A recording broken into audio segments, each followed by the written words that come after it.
Our movie begins with a couple named James and Sophie. Sophie persuades James to take a beat-up sofa they found on the street for their home, convincing him that changing its upholstery will make it look better. James agrees, and shortly after he receives a call informing him of his father's passing. We notice that his father was very wealthy and James is now the sole heir to his fortune, prompting them to move into his father's mansion, where James becomes the director of his father's company. On James's first day at the company, Sophie tries to persuade him to stay home with her because she feels unwell and afraid. However, James convinces her otherwise, explaining that he doesn't want people to perceive him as irresponsible, and he heads to work. When Sophie wakes up, she finds the house filled with servants, which annoys her. When Rosa offers to help her, Sophie declines, insisting that she prefers to do everything herself. However, Rosa insists that it's her job and that Sophie needs to get used to his new lifestyle. When James returns home from work late at night, he doesn't find the servants in the house, and Sophie reveals that she fired them and gave them 2 years' salary before they left because she doesn't need them and believes she can handle everything herself.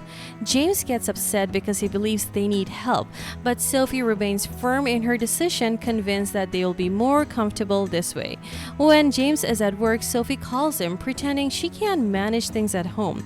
When James returns home, he gets annoyed because he believes that managing the household is a servant's job, but Sophie doesn't change her mind and explain that she's not accepting the idea of having servants. One day, James discusses his marital problems with an old employee at the company who informs him that his father used to fund a robotics company, suggesting it might be a solution to their problems. So James and Sophie head to the company, although Sophie is still uncomfortable and afraid. After that, they meet Julian, the company's director, who informs them that no one in the world has achieved what they have in the realism of robots. He introduces them to a robot named Jessica, who can interact with them exactly like a human being. Sophie expresses her discomfort with the situation to James, especially not wanting any other attractive woman in the house besides herself. Consequently, they decide to choose a male robot named Henry. Then Julian informs them that if there are any problems with Henry, they can talk to him anytime. Henry starts doing everything in the house, and James is very comfortable, unlike Sophie, who is unable to order him around and wants to do everything herself. This frustrates James, who reminds her that the robot's job is to assist them. They decide to write him a list of tasks he should do. Later, Sophie calls James at work, feeling uncomfortable with Henry and sensing strange looks from him. James reassures her that it's just a machine and instructs her to put him in his charging room.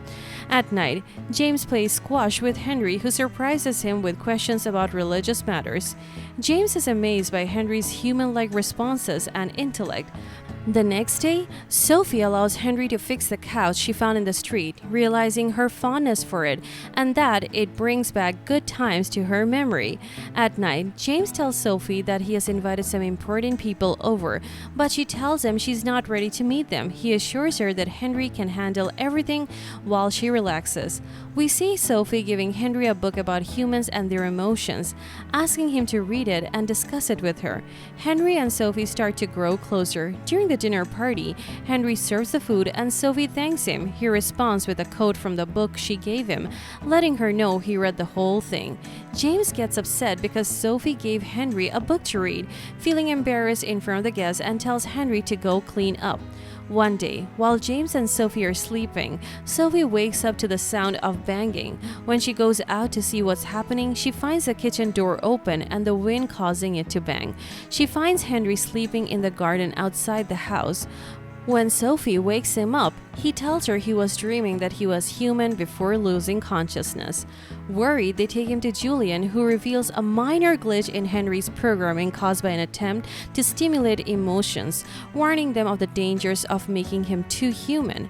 After returning home, James and Sophie argue because she treats him as a real person, not a machine. James asks her to stop doing that.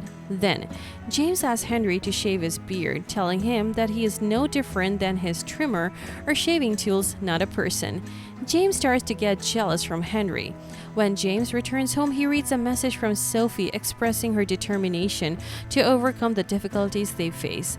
The next day, Sophie talks to Henry, who confesses that he is beginning to feel emotions like love and happiness and feels programmed to make her happy. Next day, James speaks to Sophie expressing his nostalgia for their old home and regretting their decision to move and live a wealthy life. Sophie is surprised by his words, saying that she has started to enjoy their current life and believes it was a right decision from the start. James then talks to Julian, expressing his concern that Henry has feelings for Sophie.